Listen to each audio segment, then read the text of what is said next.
Hello, everybody in Radio Entrepreneurs Land. My name again is Jeffrey Davis, and we're going to continue to interview entrepreneurs. Our next guest is Jack Boudreau, founder and CEO of Habits.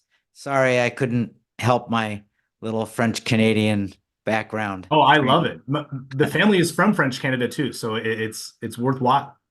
Hockey fan? I would say I grew up more as a soccer or football fan, but when I say the family is from Quebec, I mean the family that I probably have never met in my entire life and strand to generations that I don't have any personal relationships with. So not much hockey. Oh, okay, well, that's a common name in Quebec. Jack, why don't you tell us about Habits? Yeah, well, high level, we help anywhere between the ages of 25 and 40 source and connect with a financial advisor. Ultimately, the reason behind this is that, when I left a successful corporate career in banking, I was looking for a financial advisor. And a lot of people told me, hey, good job, keep it up, give us a call once you have the millions. And a lot of people were forcing me to turn to robo advisors or maybe just getting advice from YouTube, TikTok, and Instagrammer influencers, and just began to recognize that that didn't really make a lot of sense because I had a lot of unique goals that I wanted to talk and work with somebody on, and just recognize that of the 400,000 financial advisors and professionals out there in the United States, the best ones are hiding in plain sight. And so for all of my friends, all their families and other colleagues who are looking for those same advisors, I wanted to make it easier for them to find those great people, and in addition, help those great advisors reach new audiences, and acquire more clients because they're great people and they're really looking to service a demographic that has predominantly thought that financial advice is not an option. But that's Habits kind of in a nutshell. So you're sort of like a financial GC. You help people get the right people and make sure that they're being managed properly. Do you work through the process or do you leave after you make the marriage? Well, we I guess right now we leave after the marriage. The goal here is really to empower both sides of the marketplace, right? Because advisors, they got criteria on their end, and then families, right? They have goals, they have personal preferences. Maybe they want to work with somebody in person or remotely. Maybe they want to work based on gender preference. That's important to a lot of people.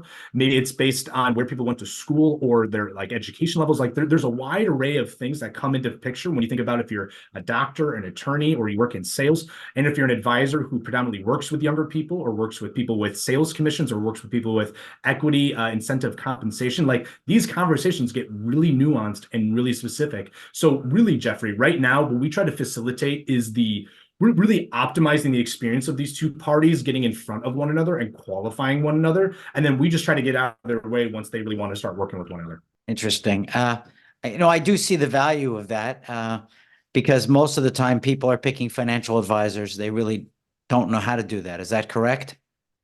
Yeah, and or maybe let's just say you're at the family barbecue and your brother-in-law comes up to you when you're talking about 401k or maybe, some high level, financial advice that you're just kind of getting around, after a couple glasses of wine, something that I think that we all do. And instead of having that like weird conversation of, hey, come move over your assets to brother-in-law LLC, we love being kind of like that scapegoat option where it's like, hey, go to Habits. They have some of the best financial advisors in the country.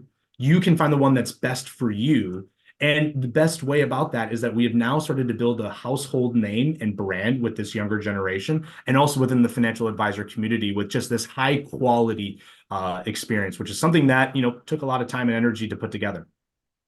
Okay, Jack, why don't we get into the Wayback Machine and why don't you give us your career path that led up to Habits so we get a sense of how there was a progression?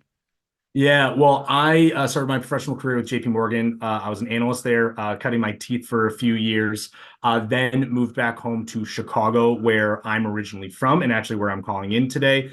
In Chicago, I co-led our financial institutions group team in the private bank, which is just a fancy way of saying, Jeff, that I was a financial advisor, but I worked with hedge funds. I worked with private equity firms. I worked with prop trading firms. I worked with families who maybe had, a family-owned bank that was built years ago, right? So their source of wealth was something related to some sort of large-scale financial institution. And my job was to be a portal of resources, be a relationship manager, right? If it had something to do with our investment bank, I was supposed to facilitate and be able to kind of have knowledge around there. If it was literally something private wealth or financial advisor related, I was supposed to facilitate and be able to engage in types of relationships. But then the idea there was honestly just to start building habits, but I had no idea how to do it, what to do, and wanted to learn from people who had already done it or were experts in the space. So I joined the sports tech focused Techstars Accelerator, which was an incredible experience. And then from there, I started my own consulting company, which was really just meant Puma,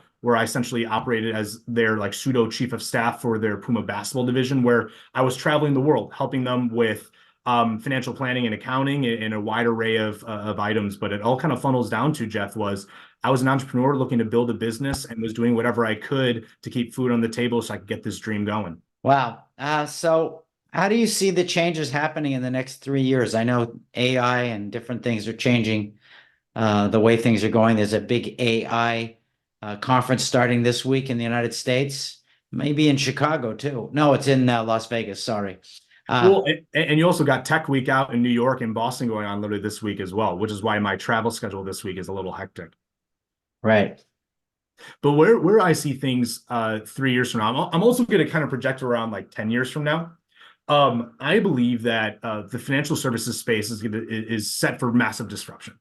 The evolution of the financial advisor role has completely changed, right? It was stockbroker, then it was like retirement planning or maybe selling retirement products or insurance products. Then it turned into, well, we need to do financial planning. People want to prepare for things far in advance of retirement. Then it turned into holistic financial planning, right? Where it's no longer just about investment management. It's about maybe tax planning. Maybe it's about, childcare planning or 529 planning, right? College planning. And what I believe that within the next 5 to 10 years, and the best advisors are already doing this, they're going to be far more than just some sort of financial advisor. They are going to be a like quintessential life coach. So when your kids are debating about going to this school or that school, that life coach, that financial advisor is going to facilitate that conversation. When you have a potential new contract for whatever employment, industry that you're in, that advisor is going to be the person to review that and help you negotiate better terms for salary and for future compensation.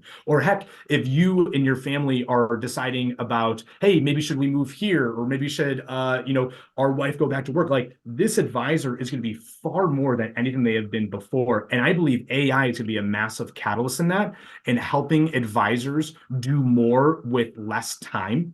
Because instead of having 200 or 300 households, which has been the typical structure of a financial advisor, I believe they're going to have 50 good clients, but they're going to be deep with each one of those clients. And a lot of that is going to be through the empowerment of new technology advances. That's great. We've been speaking with Jack Boudreau, founder and CEO of Habits. Jack, if someone wants to connect with you, talk with you, how would they find you? You can find me on almost any social media platform. I got like 20,000 followers on TikTok. Please don't cringe when I say that. But literally Jack_Boudreau_ are all my socials. But feel free just to go to our website and get in contact with our team, www.usehabits.com, www.usehabits.com. Great. Again, I want to remind everybody that this is Radio Entrepreneurs. We'll be back after this break with more stories.